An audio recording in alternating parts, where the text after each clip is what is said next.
Okay, we're now looking at the 1900s. We're looking at classism and racism. And in this time period, I've called this the evolution of racism because we see how it evolves. It started off, hundreds of years before this, and you had transatlantic slavery, and then you saw the slave trade get abolished, then you saw slavery get abolished. And whilst people weren't using the word racism at the time, it was a thing that existed. But in this 100-year period, you see the term get changed of its meaning over time. You see how it changes. And a big part of that is to do with World War II and what Hitler did. So let's jump in. 1902, in America, there's a guy called Charles Carroll, and from St. Louis, or he wrote this in St. Louis, and it's called The Tempter of Eve.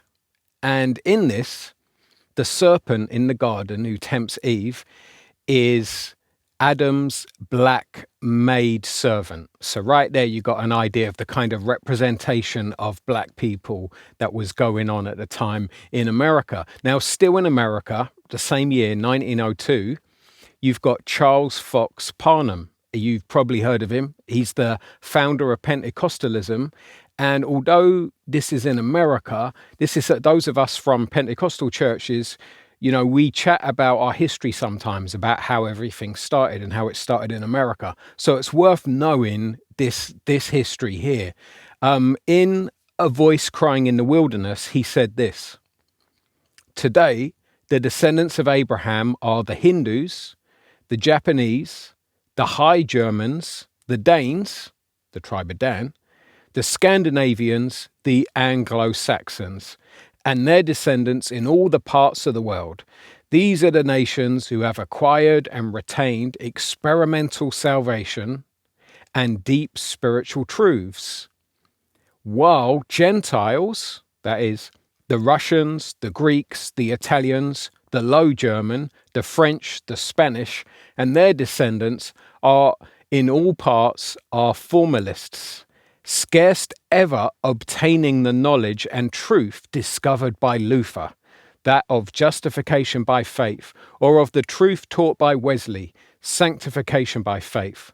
While," and check out this bit, "the heathen, the black race, the brown race, the red race, the yellow race, in spite of missionary zeal and effort, are nearly all heathen still, but will in the dawning of the coming age be given to Jesus for an inheritance." And Parnum also thought that Noah was, quote, "perfect in his generation, a pedigree without mixed blood in it, a lineal descendant of Adam, and therefore was saved from the flood, which he thought was brought about by Cain intermarrying with pre-Adamite races," which is the stuff we looked at before. Now, one of Parnum's colleagues who helped form Pentecostalism was W.F. Carothers, and he thought that God planned for races to be kept separate permanently, and that he even thought this, right, that the Holy Spirit was giving Americans a desire to keep the races apart in USA. So in America, where you had these laws where black and white people couldn't marry, Carothers thought that this was the Holy Spirit leading people in that way. Now, Parham had a protege, an African-American called William Seymour. And Parham didn't really like Seymour's form of Pentecostalism, which he thought was too emotional. So right there, and all that stuff there about the origins of Pentecostalism, you've got stuff about assessment, you've got stuff about enjoyment. The African-American form of Pentecostalism was seen as too emotional. And you got stuff about voice here, where the way that William Seymour used his voice as an African-American Pentecostal, Parham didn't like the way that he did that. Now, there's a lot there, but because we have so much stuff to get through, because we've got to get through 100 years, I just leave that with you. And in your own time, read through that quote and just, you can make your own conclusions about it. Now let's go back to the UK. 1904, you've got Galton. And you might remember him from the 1800s. Near the end of the 1800s, we saw about Galton, about how he started eugenics, which is the idea of good breeding. And Galton started the first ever eugenics record office with the University of London to measure human differences. Okay, and this is really key, and we'll see why as we go through other stuff. Now, in the same decade, in 1907, you've got a systematic theology written by A.H. Strong. Let me just see with like a wave of the hands. Who's ever used his systematic theology? Strong's systematic theology. Okay, not a lot of us, but some of us. He's a New York Baptist theologian. And if you look at his systematic theology, you'll see that he talks about Winchell and Winchell reviving Pererius's pre-Adamite theory. And, you know, we looked at the pre-Adamite stuff hundreds of years ago. I mean, not us literally hundreds of years ago, but when we looked at the 100 years ago on this course. Strong disagrees with pre-Adamitism, right? And he quotes Winchell saying that he regards the Adamic stock as derived from an older and humbler human type. Okay. Originally as low in the scale as the present Australian savages. So check it out. Whilst he's talking about someone else's view, Strong himself uses the term of the present Australian savages. So Strong himself was seeing the indigenous peoples of Australia as savages. Okay. And he later says this: modern nations fall far short of the old Greek perception and expression of beauty. Remember that? Yeah, we looked at that before, didn't we? There was this Greek mindset of beauty, and that was fueling a lot of these ideas about race and about white people and whiteness. Strong is talking about this here. He's influenced by this. For people like myself who've used his systematic theology, we've been using systematic theologies that have been influenced by some of this dangerous thinking we've been looking at. It says, he goes on to say, modern Egyptians, Bushmen, Australians are unquestionably degenerate races. Right? This isn't a systematic theology that people still use today. It then goes on to say, the same is true of Italians and Spaniards, as well as of Turks. Abyssinians are now polygamists, though their ancestors were Christians and monogamists. And later on he says this, quote, savages do not know that they are responsible for their physical appetites or that there is any right and wrong in matters of sense until they come under the influence of Christianity. Now, I think that last thing he said there, well, everything he said there is problematic, but the last thing he said is theologically wrong, I think. I think we would agree from the book of Romans that even before people come to a knowledge of Christ or are influenced by Christianity directly, that people from their conscience have some understanding of right and wrong.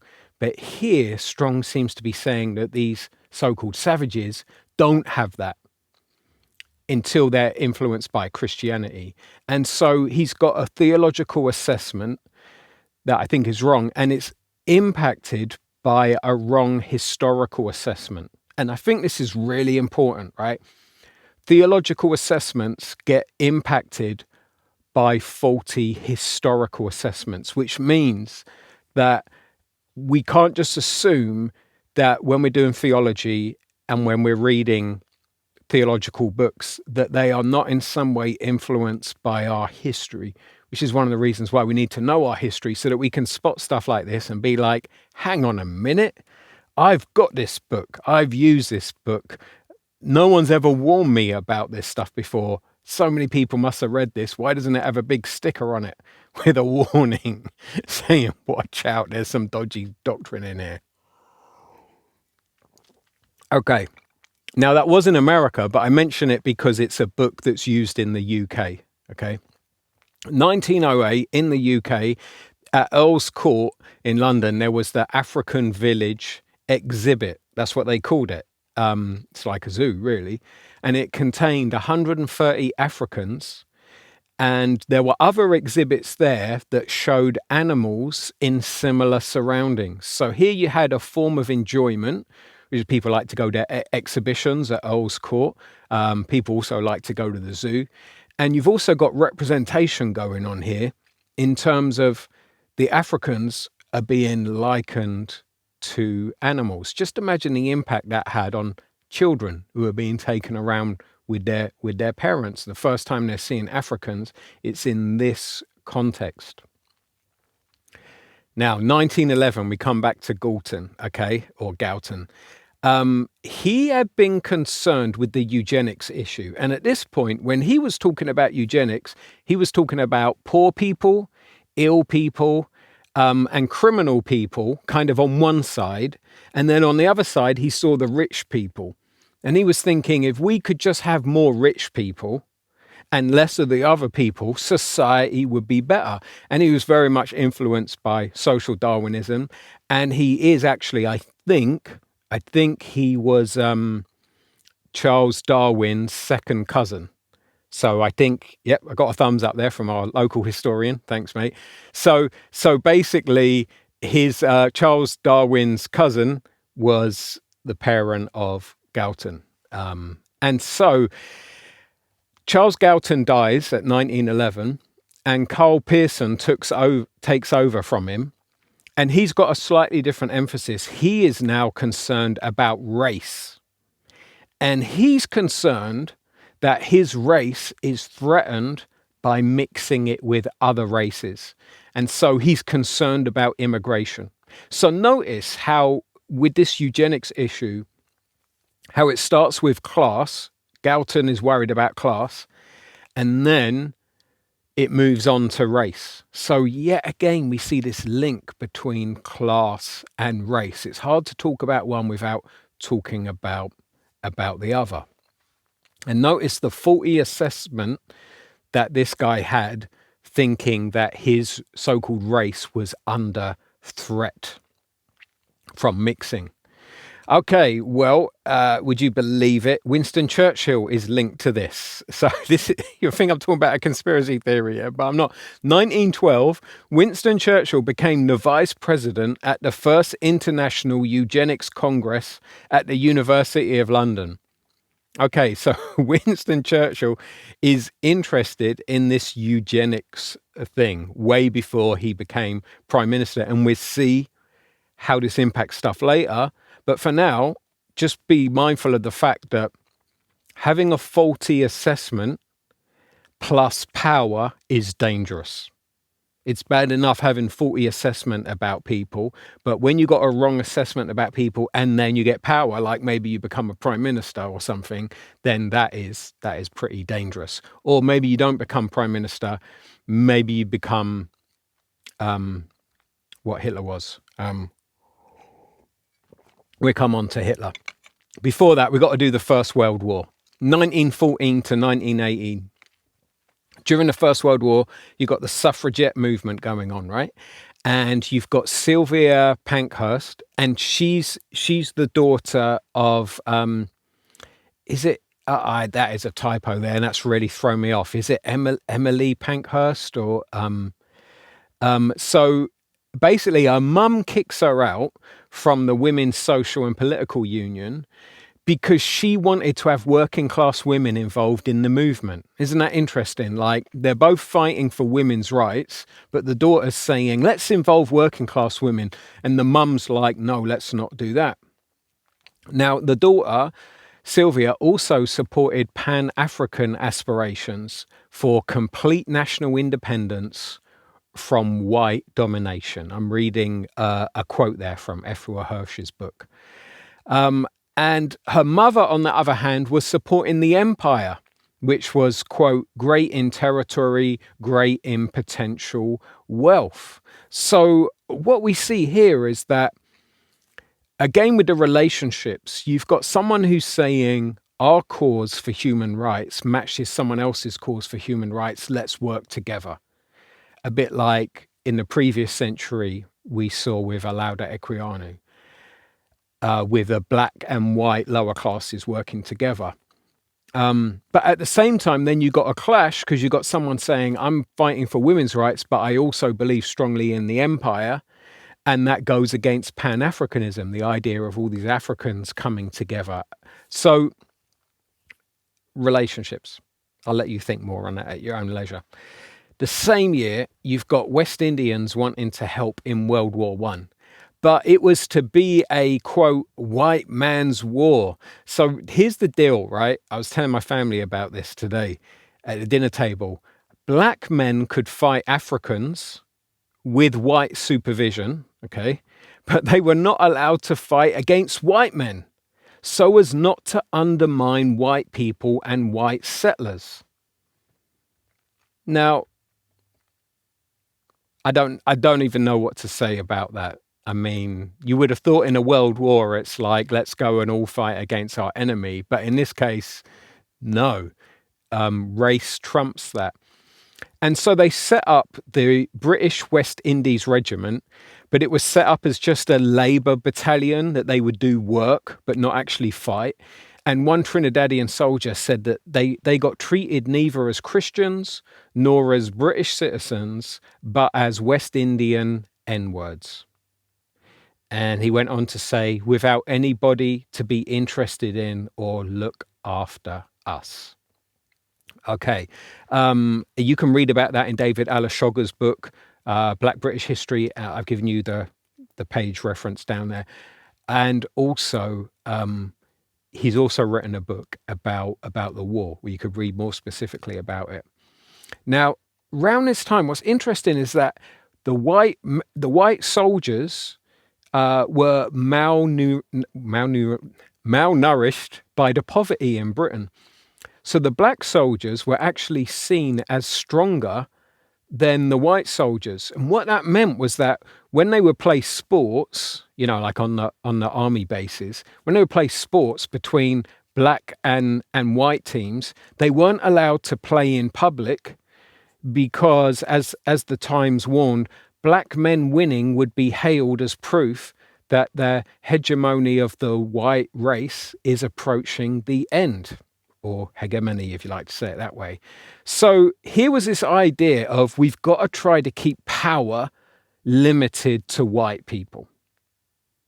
And there's also the idea that they didn't want black people to be represented as stronger or better than white people. But whilst this is going on, there was an MP who advocated for black soldiers fighting Germans. And this is the reason why. He said, because we do not want all the whites killed, to put it bluntly, to slow down the race of killing our men and to eke out the finest race on earth. So black people were seen as dispensable rather than being valued as image bearers, people made in the image of God. They were seen rather as cannon fodder so that less white people would be killed. Now, in America, during the First World War, in 1916, you've got an American law graduate called Madison Grant. And he I believe he was influenced by Galton's eugenics stuff. And he wrote in The Passing of the Great Race, he put together two ideas. One, the idea of a superior Aryan race. Okay, notice this is an American who's saying this.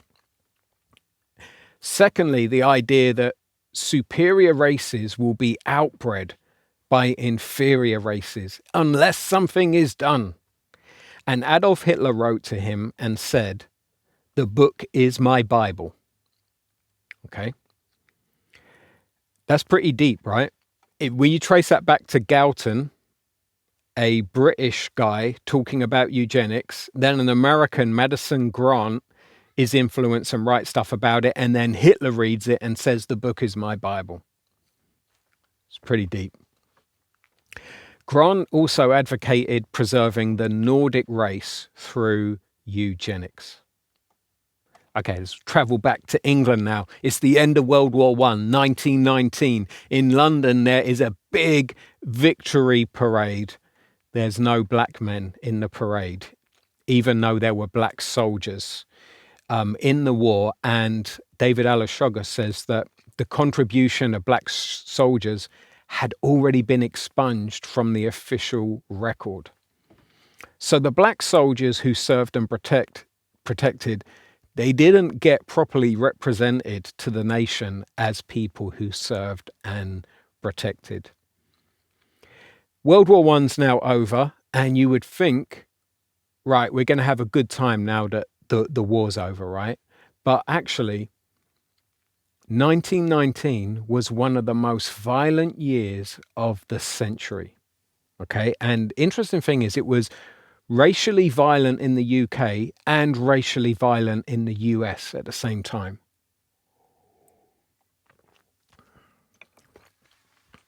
First off the back of the war, you got this American journalist called Stoddard, who complained about black troops being used in the war. The reason why, he said it was crossing a barrier between the races. So notice here, in terms of relationships, as one of the functions of being made in the image of God, in this case, race trumped any other allegiance. It didn't matter that they were fighting against the Germans together.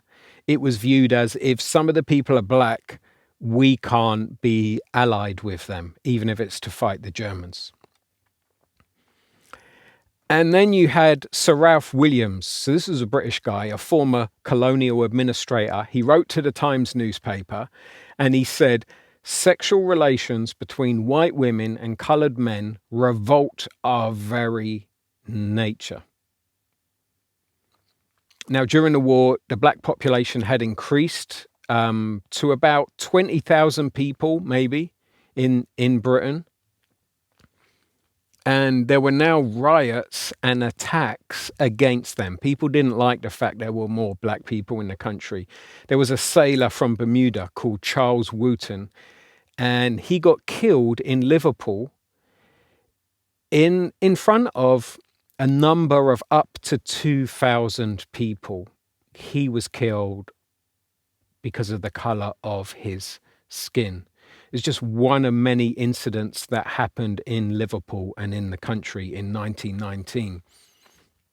Now, the Liverpool newspaper, the Liverpool Courier, said this, quote, one of the chief reasons of popular anger behind the present disturbances lies in the fact that the average Negro is closer to the animal than is the average white man, and that there are women in Liverpool who had no self-respect. The white man regards the black as part child, part animal, and part savage. So when black people are getting killed in front of angry crowds, that's the reason given. Well, black people are closer to animals than white people. And remember, we've seen the so-called science behind this from years before. So what you've got going on here is not just an evolution of racism where it's moved from slavery to something else, but you've also got the fact that ideas that people held for hundreds of years have consequences. They might have dropped some of their trappings, like slavery, but there's other consequences that are still coming through. They haven't shaken off the past thinking that was linked with slavery.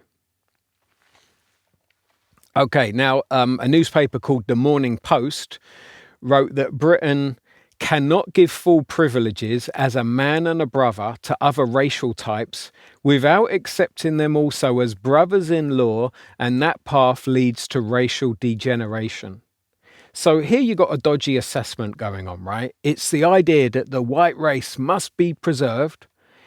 even if that means mistreating black people unfairly.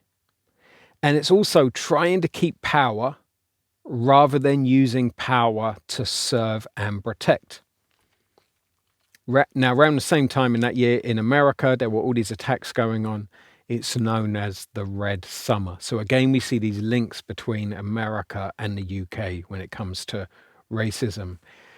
So 1920, Muriel Fletcher studies mixed race children in Liverpool. Studies their physical measurements and said they were less intelligent than white children and a reason for social problems. This study firmly established the term half-caste, and interestingly, they got targeted, but there were only about 500 black people in Liverpool at the time, whereas there were 9,000 Jews and 6,000 Irish. Now, please don't misunderstand me here. I'm not saying they should have blamed the Jews and the Irish. Okay, I'm not saying that for a second. What I am saying is, in Liverpool, there were only 500 black people.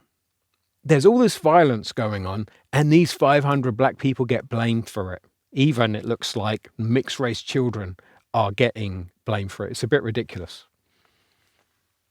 Move on a few years to 1927, and back in America, Parham, remember him, founder of Pentecostalism?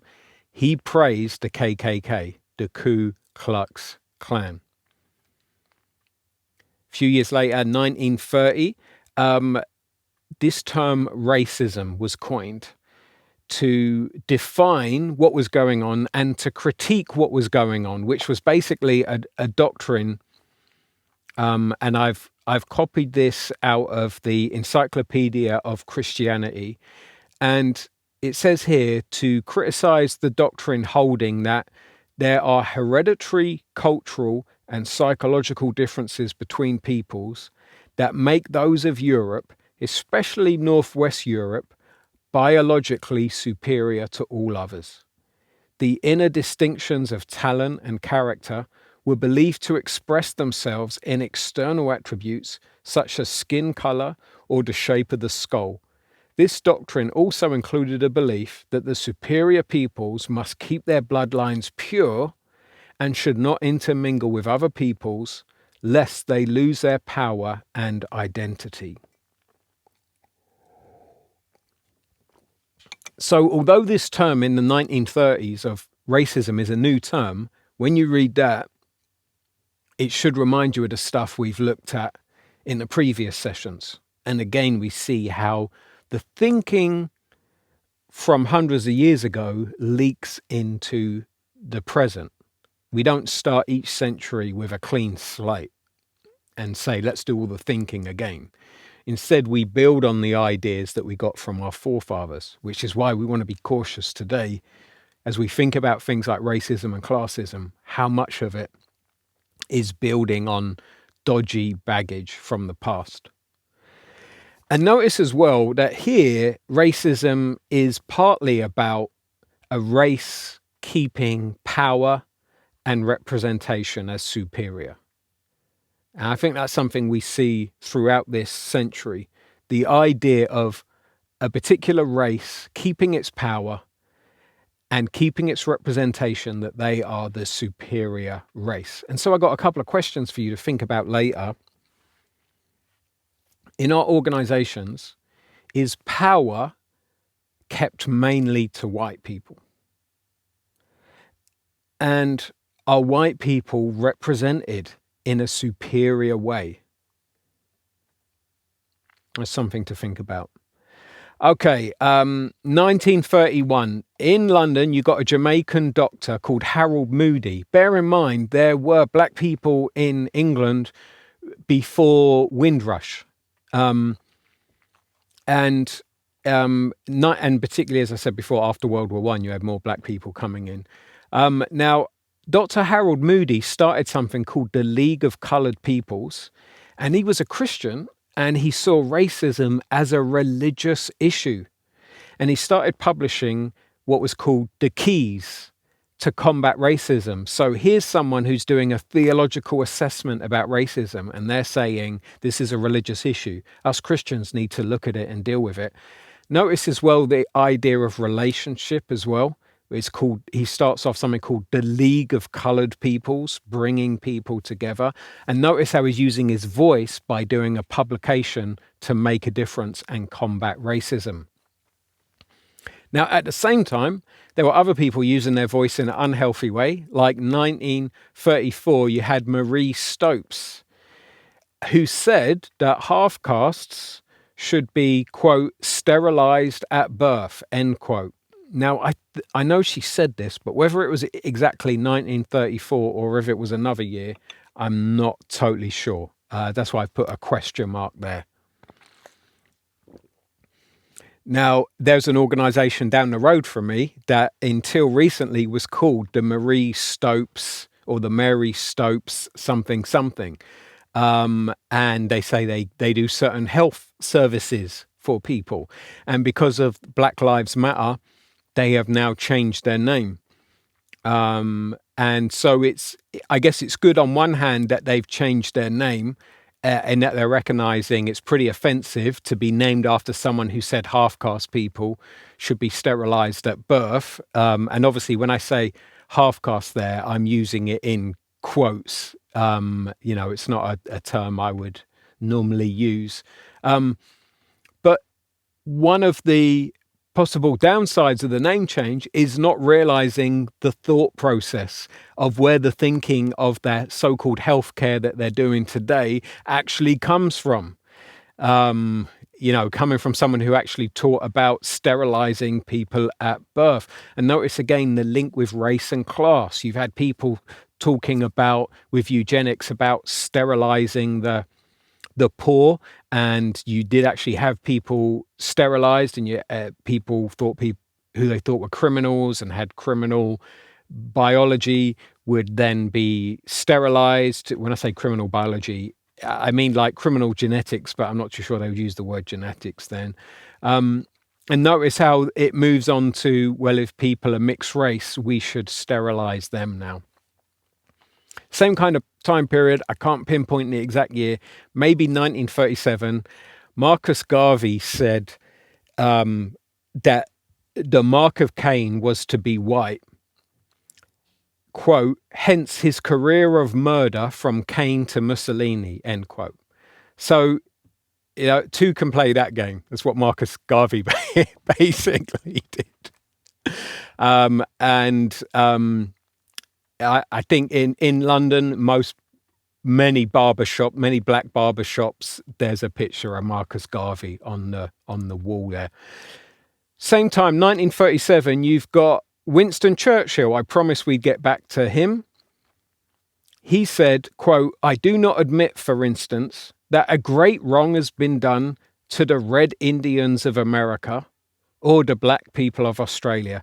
I do not admit that a wrong has been done to these people by the fact that a stronger race, a higher grade race, a more worldly wise race, to put it that way, has come in and taken their place. Remember what I said? First off, the danger of having a faulty assessment plus power. Very dangerous now, Churchill saying things like this. And also notice the assessment that social Darwinism trumps serving and protecting.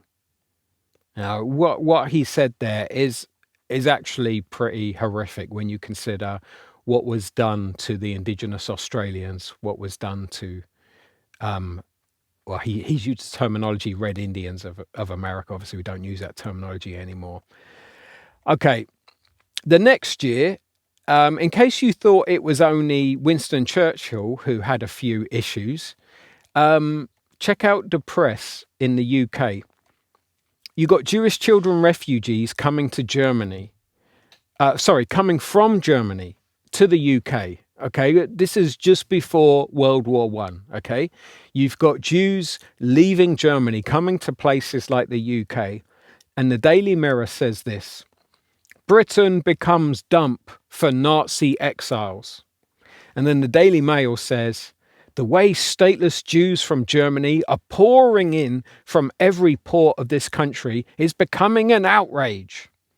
Okay, so this is a pretty callous assessment, a pretty callous way of using your voice, but it makes sense because there's been years of talk of protecting the superior white race instead of talk of protecting image bearers.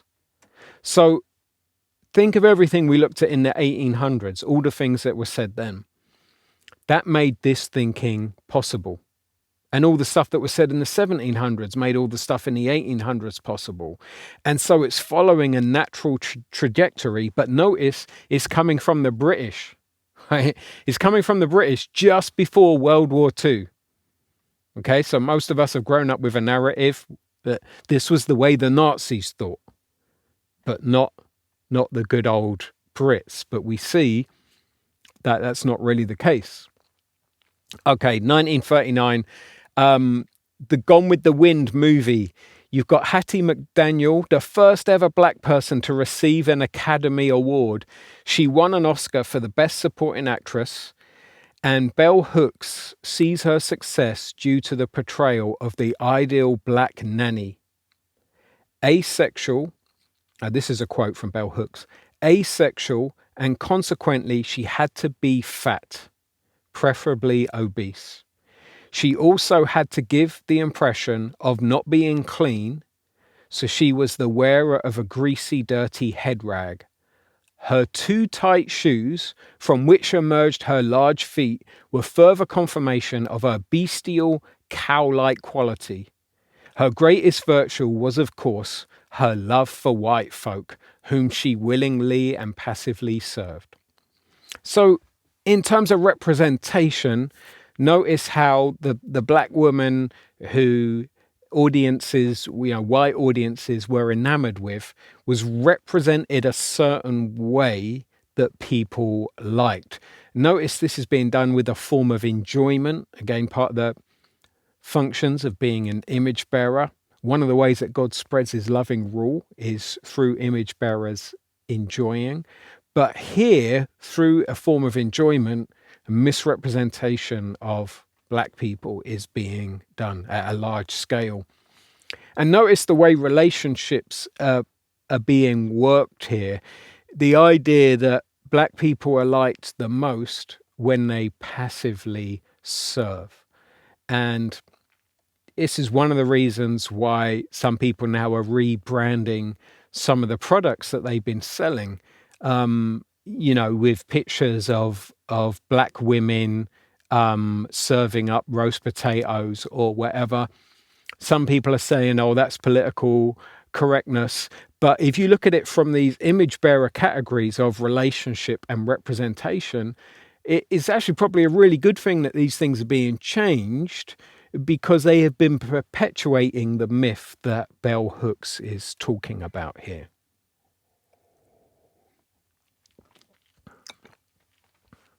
Okay. We're going to move into World War II now. World War II starts, 1939.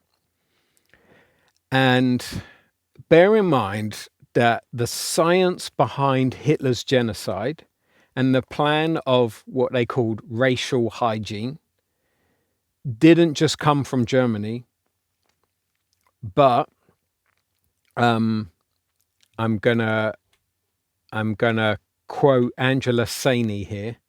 I've lost my quote marks.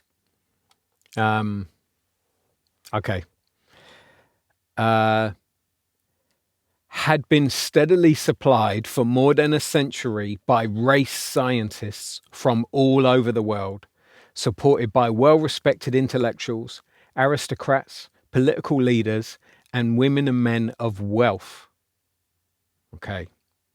And as we've looked at, Galton was one of these influences. So faulty assessment plus voice plus later power is incredibly dangerous. So people were giving faulty assessments years before when there wasn't someone with the power of Hitler on the scene. People were giving voice to these faulty assessments before there was a man with Hitler's power on the scene, and then a man like Hitler came on the scene, and it was incredibly dangerous and millions of people were killed. Which shows us how important it is to get our assessments right in the first place, right? And to use our voice the right way about how we give assessments about stuff to do with race and stuff to do with class. You never know who's going to take what you've said and run with it in a certain way. Now, with this war, what was different to First World War was that black soldiers were now allowed to fight. In 1942, Ashley Montagu, a British-American anthropologist, wrote Man's Most Dangerous Myth, The Fallacy of Race. And he complained that race was based on arbitrary categorizations. I'm not going to try saying that word again. You can read it. You know what word that is. You can say it. I can't.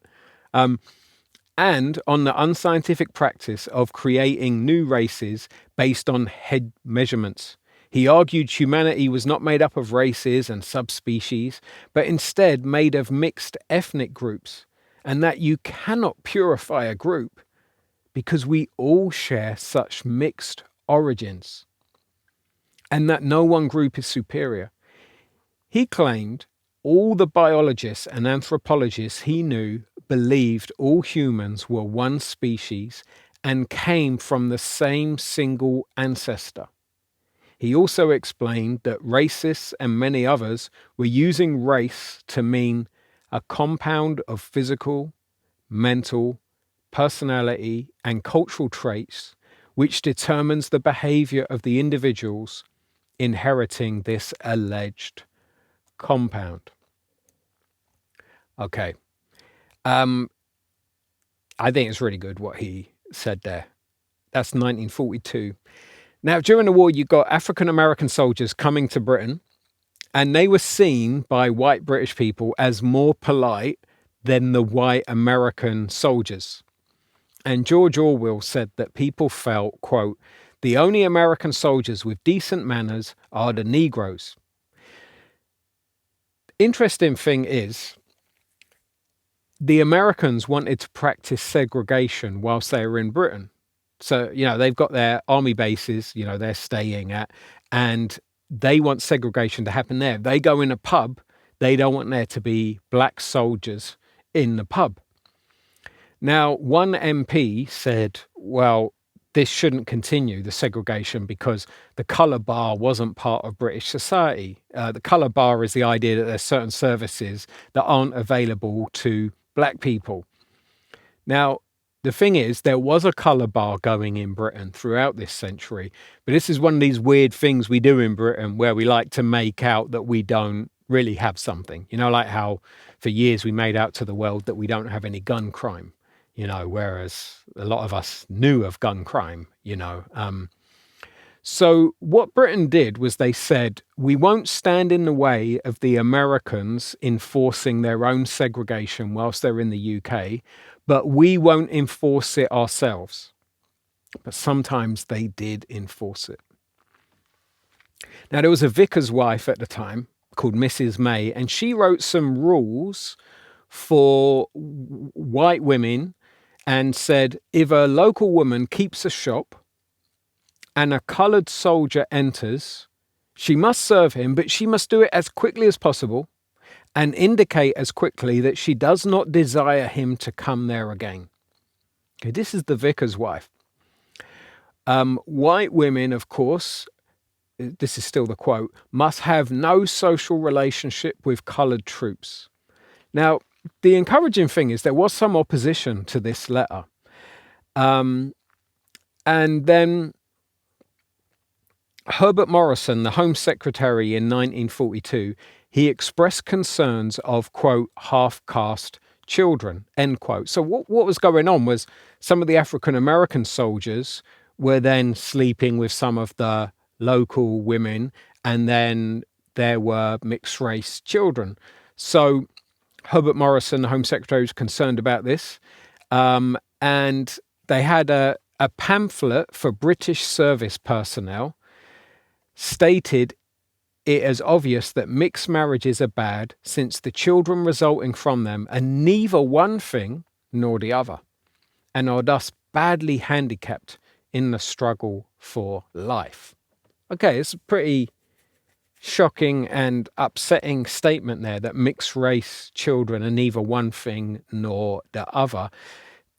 This and the letter that this woman wrote, and the fact that the Americans wanted there to be segregation whilst they were over here, this was all whilst we were fighting the Nazis. Okay. Right. Let's leave the war.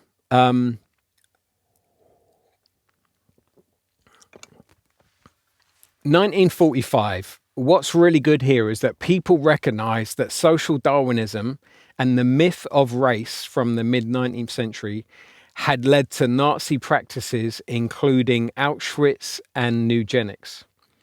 So racism started to become less acceptable, even though people still thought in racial terms, especially with the visual reminders of things like gollywogs and little black Sambo. So after the war, people are saying, okay, we understand now social Darwinism and the idea of race, which is a myth, has led to terrible things like Auschwitz, has led to eugenics. And so people were like, okay, racism isn't acceptable, but people still thought that way, which means the assessment of knowing racism is wrong isn't the same as no longer having a racial assessment. Maybe I can make that a bit clearer. People could tell racism was wrong, but they still thought in racial categories. And they still had the misrepresentations of black people from things like gollywogs and things like little black Sambo. So knowing that racism is wrong isn't actually enough, as we will go on to see how stuff evolves. Stuff evolves where people don't want to be like Nazis, but people are still racist. So one example would be in 1946, the country's struggling because we just had the war. Loads of people have died in the war. So the British cabinet works out, we need 1,356,000 workers for the labour shortage. Well, they managed to get 80,000 people in. That's a big shortfall, right? These people are mainly Ukrainian, Latvian, Polish, and they're people from camps in Germany and Austria. And they also got some Irish who immigrated, but they still got a big shortfall. Now, the following year, 1947, even though there's a shortfall, the Colonial Office sent an official to the West Indies to discourage them from coming to be workers for this labour shortage, and to try and discourage them and say, hey, we don't actually have any job vacancies. But the silly thing was, they had newspapers in the Caribbean, and people in these British newspapers saw, we have job vacancies. We need workers. Come to Britain. So you've got this official turns up from the Colonial Office. We don't have any job vacancies. When people go to the local shop, they see the newspaper. So they know what's what. They know there really are job vacancies. And then in 1948, you have the British Nationality Act, which made British subjects of the Commonwealth citizens. And the whole point of this was so that there'd be two-way traffic between Britain and what was called the White Dominions. Yeah, so these are the parts of the empire, the white countries, basically, and who were led by white people. Now, the government didn't expect black people to make use of this, but they did. So, same year, Empire Windrush left Jamaica for England with 492 West Indian men who were British subjects, okay, with British passports. And half of them had already worked in Britain in the war. But the Prime Minister, Clement Attlee, tried to divert the ship to East Africa. He didn't want them to land at England, even though there was this big shortfall, even though they just had the law done so that the British Nationality Act, so you could have this two-way traffic in the empire. So Britain's following the same mentality that drove Hitler, of wanting to protect a perceived race, this same faulty assessment. Okay, but even though you've got the politicians, the people with power acting this way and thinking this way, there are other people that are understanding problems about racism and race. So in 1950, you've got UNESCO, that's the United Nations Educational, Scientific and Cultural Organization. They made a statement where they said that race was a, quote, fundamentally and irrational system of thought. Scientists have reached general agreement in recognizing that mankind is one, that all men belong to the same species, Homo sapiens. Okay, so, people are getting back to what we've already learned in Genesis 1, right? This is encouraging. But they had to change it. The following year, 1951, they had to change the statement to say generally agreed. So 1 minute they're saying scientists have reached general agreement. They had to change it to generally agreed because some scientists, including Oxford and Cambridge ones, they felt that the study of race should continue. Okay, but now race wasn't going to be studied as biology. It was now going to be studied in the social sciences. What this means is that, and the language changed as well. So people, they started talking about populations and ethnic groups instead of talking about race. But basically, if I quote Saini here, for scientists to suddenly stop thinking about humans in racial terms was impossible, so long as everyone out there still thought about themselves and others that way. So we see here how hard it is to change assessments.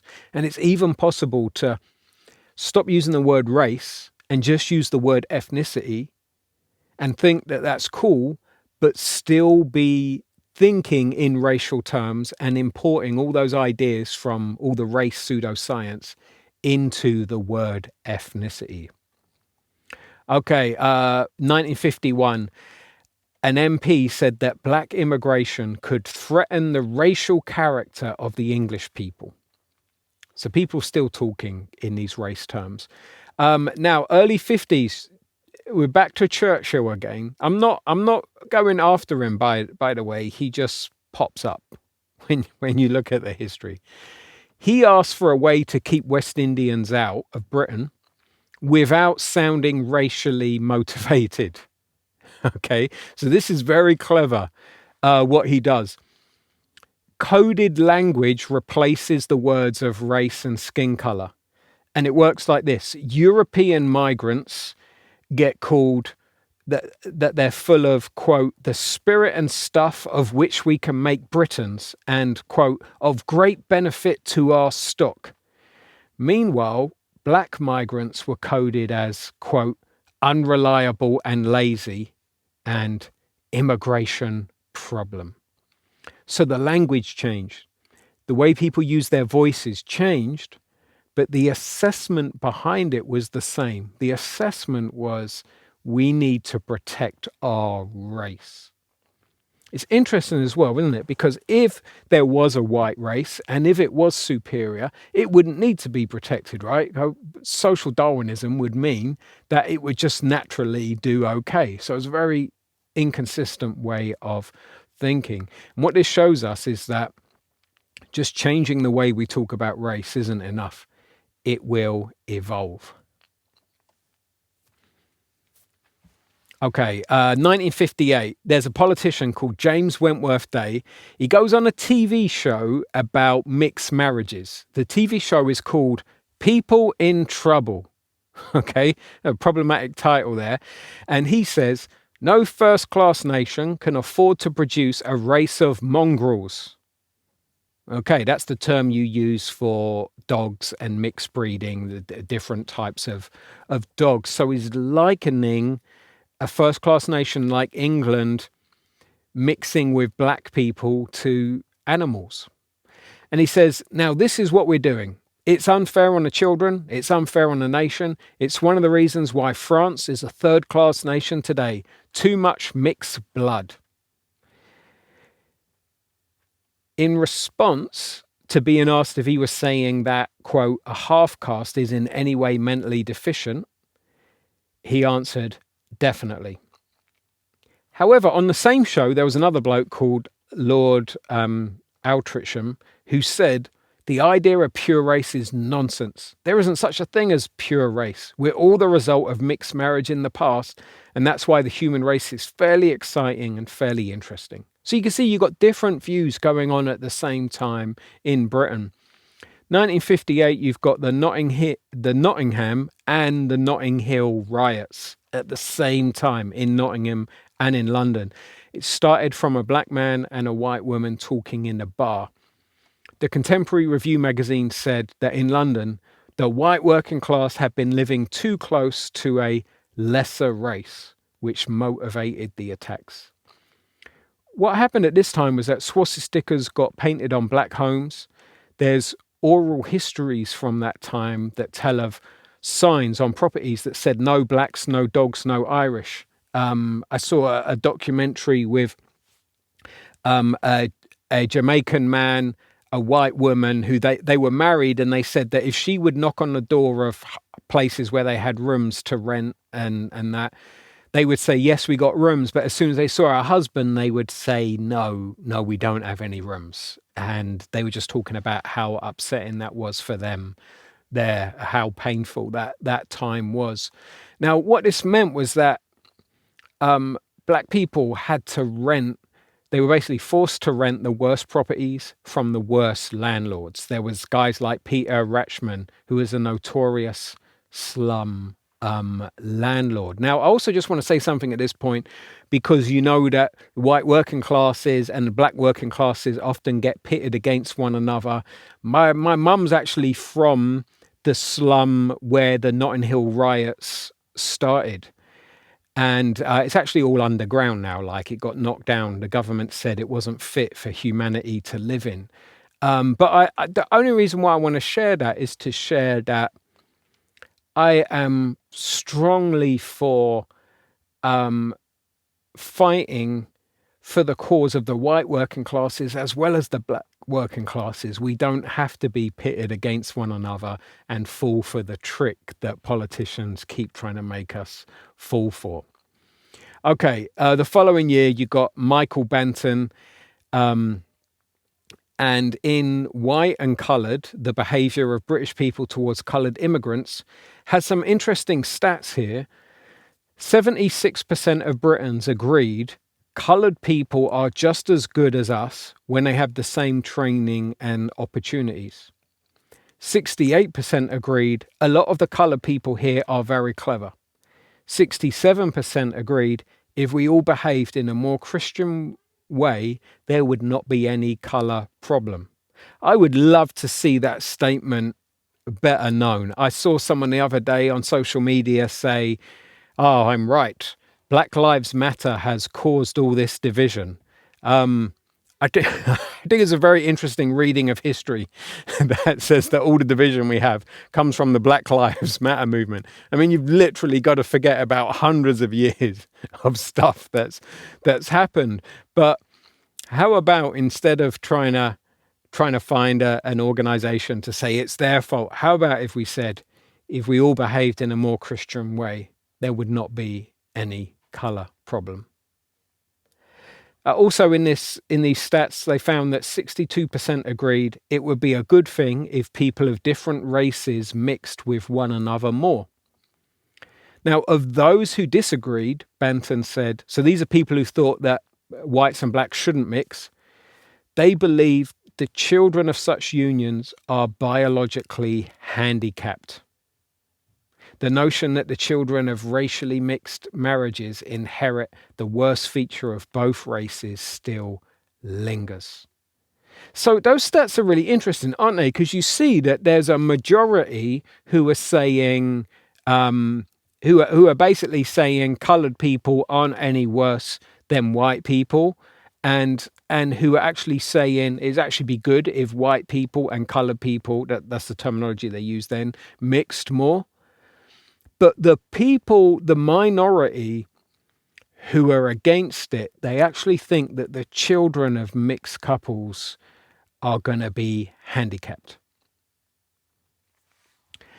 Following year, 1960, Archibald Brockway, he's a Labour MP, and he began his 9 failed attempts of a race discrimination bill to make illegal discrimination to the detriment of any person on the grounds of colour, race and religion in the United Kingdom.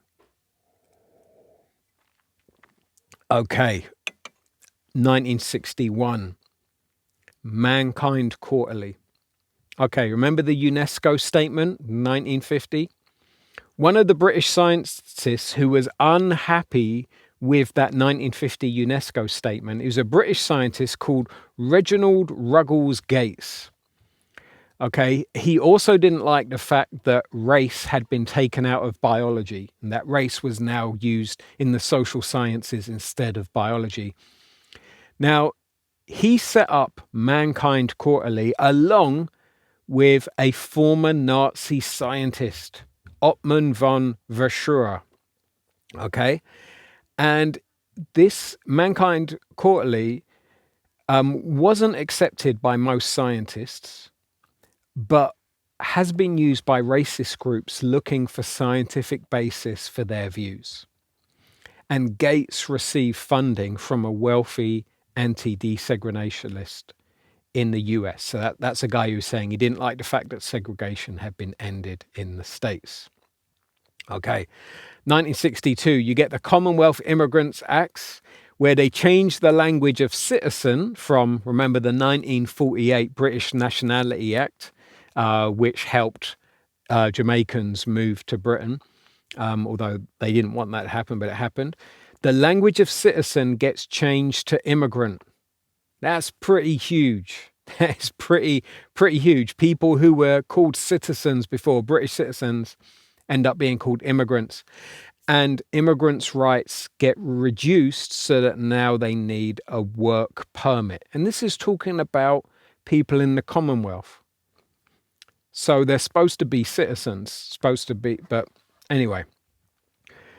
This is an example, isn't it, of how voice matters and words matter. And the word we use today, immigrant, has a history to it and a purpose behind it, why we use that word instead of using the word for citizen. And if you think of the Windrush scandal, and think how people have used certain language to cover up the fact that we're actually talking about British citizens who get sent to Jamaica. But we'll save that for the 2000s. Okay, 1963, you probably heard of the Bristol Bus Boycott. There's a Jamaican guy called Guy Bailey, and he's in a Christian youth organization.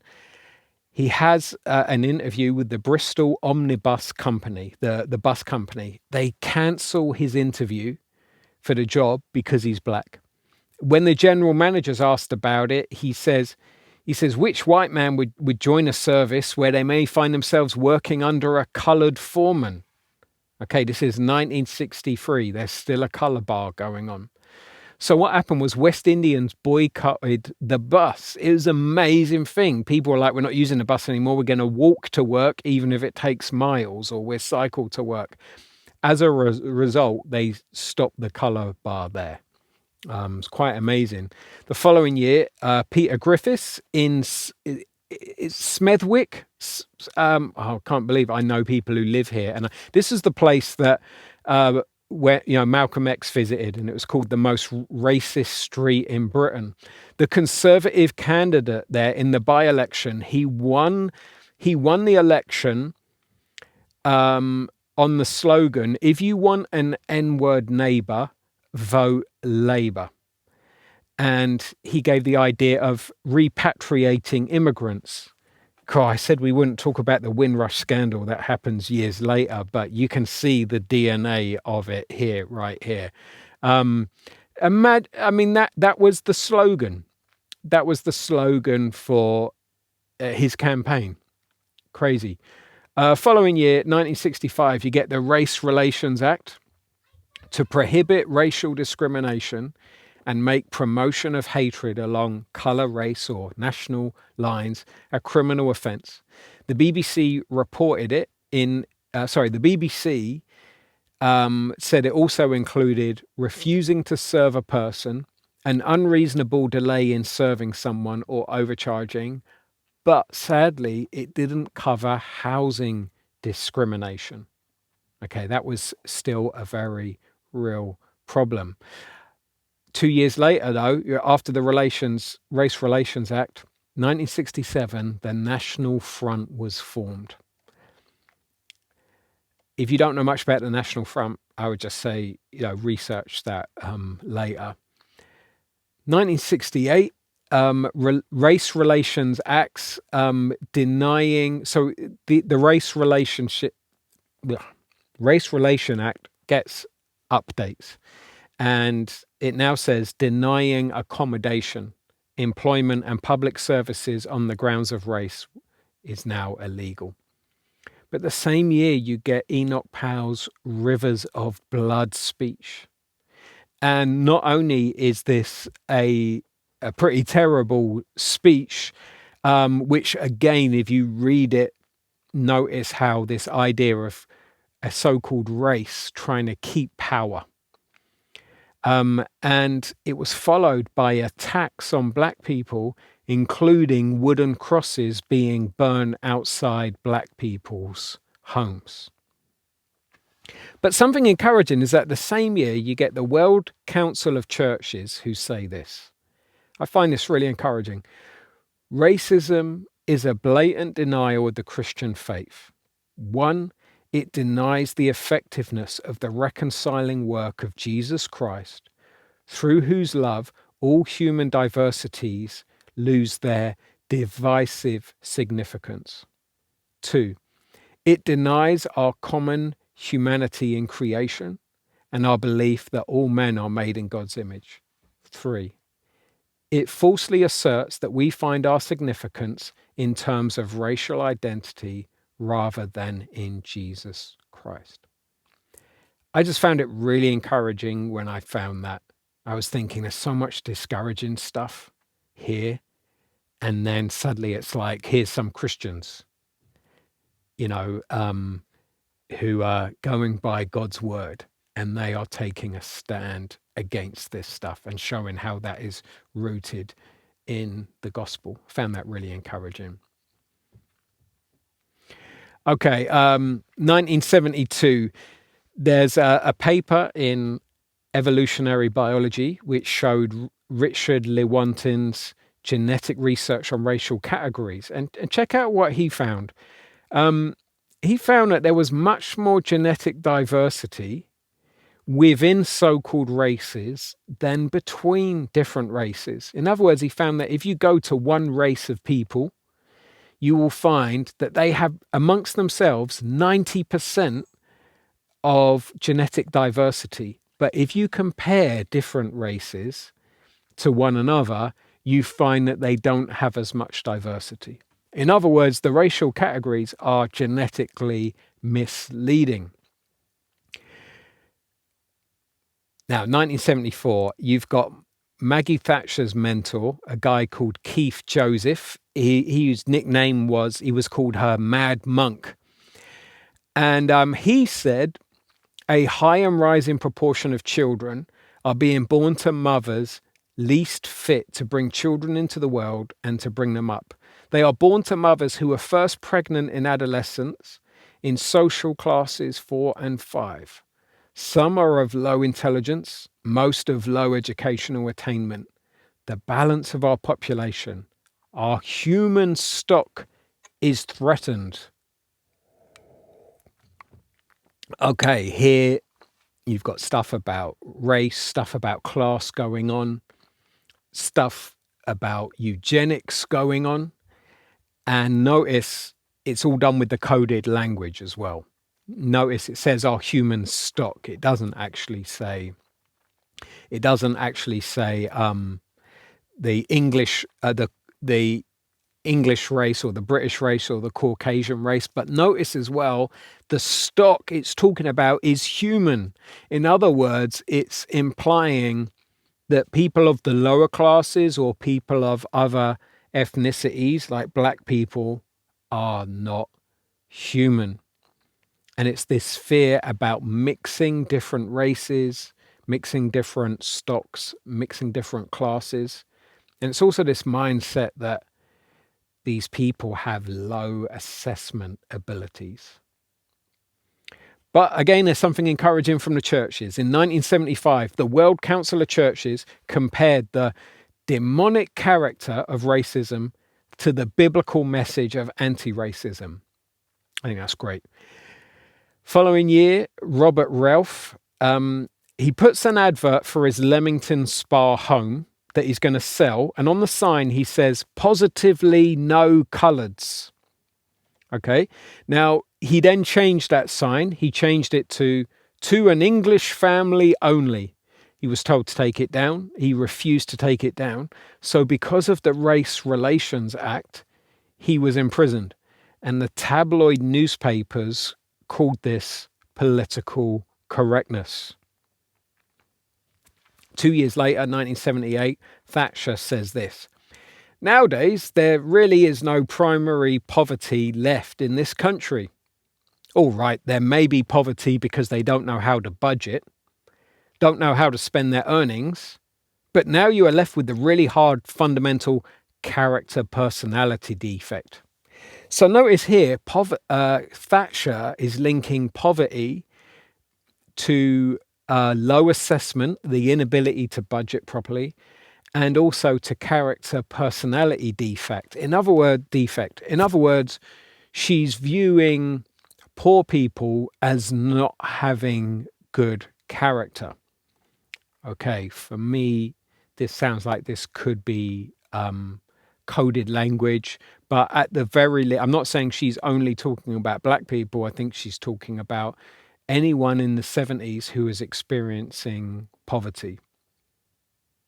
And in some ways, this reminds us of some of the stuff that, if you remember that preacher who was saying stuff hundreds of years earlier in England, is following a long history of thought of looking down on poor people. The following year, 1979, the National Front win 200,000 votes in the general election. A year later, 1980, Akhtar Ali Baig, he's killed by a white skinhead gang, and the judge said it was motivated by racial hatred. That was in the East End. Same year, in Newham, the Newham Monitoring Project was started by local people who came together to fight racial violence. And they received loads of reports of police harassment. And Renee Edo Lodge comments, oral histories from black people who lived through this time tend to maintain one common thread, that the police were not protecting them. And if you want to look at her book there in the pages I've listed there, you can read some of these accounts of people's experience of how the police were treating them in the East End. So much of this stuff has come through oral history because it hasn't been reported the same way, as in written down the same way that a lot of our other history has been written down. Then 1981, you get the Race Riots, and I've just put it in speech marks or whatever. These days, is it called scare quotes or something? I've just done that just to point out that it's a loaded term, race riots, and sometimes stuff that isn't race riots get called race riots to try and scapegoat. But 1981, you had Brixton, Toxteth, Liverpool, Birmingham and Leeds. You had these riots going on. And as a result of these riots, you had the Lord Scarman Commission that said that racial disadvantage was an urgent problem. Now, if you've heard people recently complain, say, hey, we've just had another government report saying that there's racial inequality in the UK. What's the deal with all these reports? We want action. Well, if you've wondered what's behind that, you can see it here, can't you? Back in the 80s, we were having reports done that were saying racial disadvantage is an urgent problem. We keep getting more and more reports saying that there's racial problems in the UK. And there's often not the action that people want to see happen. So it gets frustrating seeing report after report saying what you already know is happening. And still then people don't believe you. Okay, now at the same time, as an example of people who are in power in the country, powerful people, 1982, you had Lord Denning, who he was the head of the High Court's Chancery Division. So, powerful man. He published a book called What's Next in the Law. And he said, the English are no longer a homogenous race. Which someone with that much power, you would have hoped that they have already seen what UNESCO had said years before. But he says, which was now a threat to trial by jury, because some of them come from countries where bribery and graft are accepted and where stealing is a virtue, so long as you're not found out. They no longer share the same code of morals or religious beliefs. So that's an example of how one person in a lot of power thought. Same year, Desmond Tutu, he took a stand against apartheid, and he said this, please remember this. He said that his stand against apartheid was a Christian tradition that predated Marxism and the African National Congress. Okay, so right now, lots of people using the term cultural Marxist, right? If you start talking about racism, there's some people ready to say you're a cultural Marxist. Back in the 80s, that was what people said to Desmond Tutu. Go back even earlier, even in the 1800s, in America, people were saying this when people tried speaking against racism. So people have often tried to find things, even when you find people whose their works predate Marxism, you find people today will critique those works and say, oh, well, this is Marxist, when they haven't even bothered to look it up and see this was actually before Marx. And well, anyway, something encouraging again from the World Council of Churches. The following year, they said any theological justification of apartheid as a heretical, they declared, quote, any theological justification of apartheid as a heretical perversion of the gospel. Now, in the 80s, I think it was 1984, I had to kind of work this out, I think, by reading around. But David Alashoga, his family were driven out of their home by nightly attacks of windows being smashed. He says that it left him and his siblings shaking and screaming in our beds. When they left, they left their home. They couldn't live there anymore. It wasn't safe. Their home had a swastika painted on it with the words NF1 here, as in National Front. David Alashoga says, almost every black or mixed race person of my generation has a story of racial violence to tell. I think he was maybe born in 1970. And I find this with friends of mine born in the 70s, who will tell me stories of violent racist attacks in their childhood. Now, David Alashoga says, these stories range from humiliation to hospitalization. They are raw, visceral, highly personal, and rarely shared beyond family circles. This oral history of 20th century racial violence has never been collected or collated, but it is there, and it is shocking. Okay, same year, 1984, stop and search was introduced. Now, it looks like it was a continuation of something they had before, which was called the Vagrancy Act. This was started in 1824 um, and got scrapped in 1981 and then became the Sus Law. Okay, which was pretty infamous, the Sus Laws. And basically, um, this this had been based on suspicion of intent to commit crime, but was now reasonable belief that a crime has been committed. And you're probably well aware of how controversial stop and search has been. And if you found it confusing, I think, research sus law, and the Vagrancy Act, and just understand the mentality and mindset behind it, and the history, and how old ideas evolve into newer ideas. 1987, Black History Month gets started by Linda Bellos and Angel Wong.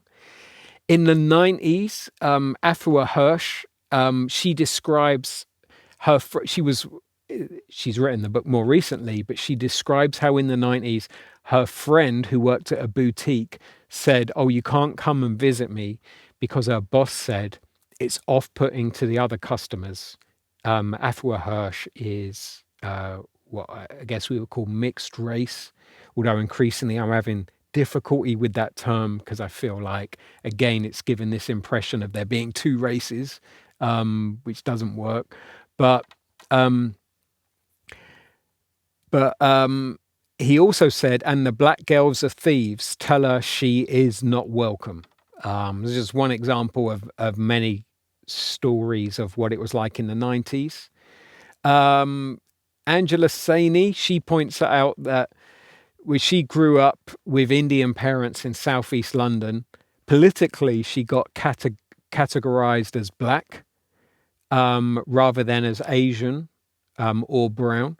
And she says that in the National Union of Journalists, they have her down as a black member.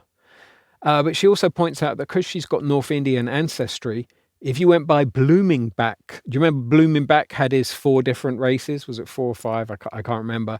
Then she would be called Caucasian because that included North India. So again, just showing for her growing up, it was interesting how there's all these different categories that different people give you.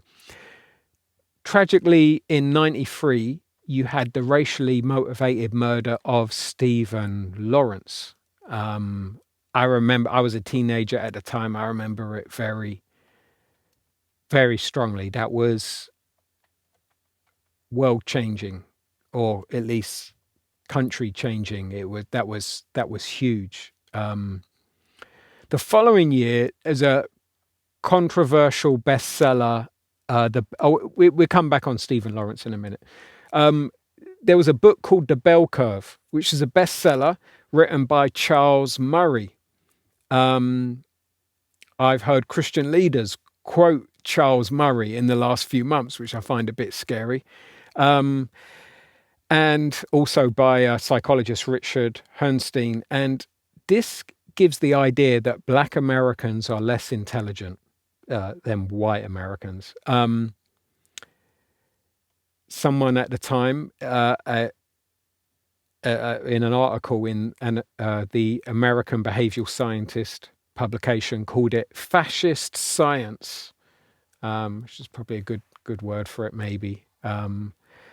94, Charles Murray, who wrote The Bell Curve, then writes Underclass, the Crisis Deepens. And in this, he talks about the UK. So the year before, he's talked about the US and Black Americans. Now he talks about the UK. And he says, the family in the dominant economic class, call it the upper middle class, is in better shape than most people think, and it's likely to get better.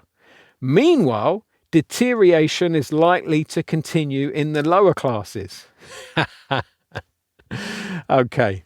If anyone was around in the mid-90s, you might question whether the upper middle class was doing great and was going to get better whilst the lower classes were deteriorating. But anyway, he says, I talk about the new Victorians and the new rabble, meaning that one part of society the affluent, well-educated part, will edge back towards traditional morality, while a large proportion of what used to be the British working class goes the way of the American underclass. Murray describes the British underclass as barbarians, links them to single mothers, and advocates economic penalties for a single woman. By that he means single mums. Financial penalties for single mums. Yeah, that will sort everything out. So I've put the link there. You can actually read his whole thing if you can get through it. It's full of gems. So yeah, I'll let you ruminate on that one. Now look, 1998, I was really blessed by this. This is a statement on race from the American Anthropological Association, and I found this massively helpful. I've given you the link there so you can read the whole thing. It's really helpful, but I've just picked out of it 7 points that I've put as bullet points. Firstly, in the USA, people have been conditioned to see separate divisions of humans based on physical differences. It's a conditioning, and I think we could say the same in the UK. We've been conditioned to see people through these physical differences of colour and hair type. 2, there are no such biologically distinct groups. There is only 6% genetic difference between so-called racial groups versus 94% difference lies within a racial group. That was something we touched on earlier from the research in the 70s. 3, skin color is not linked to hair texture or nose shape. They are, check this out if you didn't know this, they are independently inherited. That needs to be in the GCSE biology syllabus for sure. Number 4, race means more than physical differences and includes behaviors with inferior traits given to blacks and Indians. I think it's important we understand that when people say race, really, it doesn't just mean physical differences. It's actually talking about traits on the inside. And we saw the history of that, of thinking that the outside reflects what's going on the inside. Number 5, how people are treated has a direct impact on their performance. So today's inequalities come from past treatments, not biological differences. I think that's so huge because as I've been having conversations with people, people say, yeah, but what about this? What about the breakdown of family? And it's like, well, especially if you're talking about America, or you're talking about, if you are going to talk about fatherlessness in the black community, you've got to look at the past treatments of how in the times of slavery that people often weren't able to have their own families. The slave master wouldn't allow that. The slave master would sleep with black men's wives. And then you have to look at the Jim Crow era of how many black men got arrested under Jim Crow laws, and then look at the present criminal justice system in the States and how it impacts fathers. And you see a whole bunch of other factors. Then if you look at the UK and you see how, where I think Akala has been so helpful, is to point out that a lot of these issues are class issues. And if you go to certain, say like Nordic countries where they've got predominantly white people, you will see some of the same things that people over here assume are black things. You'll see them happening in poor white communities, just like you do in Scotland. And so some of the things that people talk about, they say, what about knife crime? What about fatherlessness? See, these are actually things that are often linked to poverty, that are often linked to class. And these are things that have a history to them of how communities have been treated because they're lower class. And because a lot of black people in Britain have been treated as if they are the lowest class, or at least one of the ones at the bottom, it leads to a whole bunch of consequences. Okay, next one, 6. Race was invented in the 18th century, modelled after the great chain of being, to rationalize treatments of conquered and enslaved people.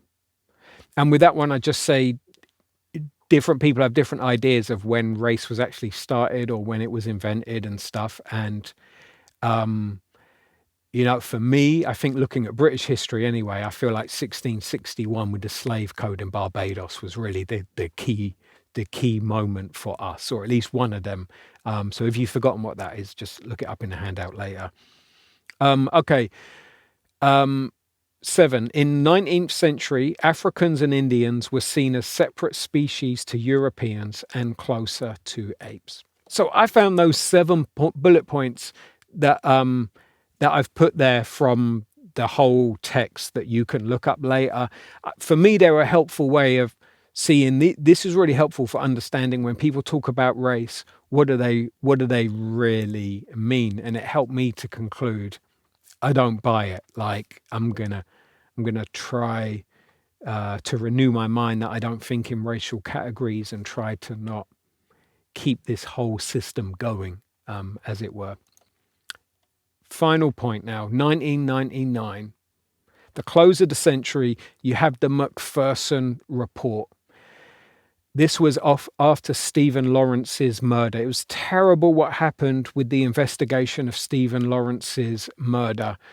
And in 1991, the Mcpherson Report revealed institutional racism in the police's handling of Stephen's murder.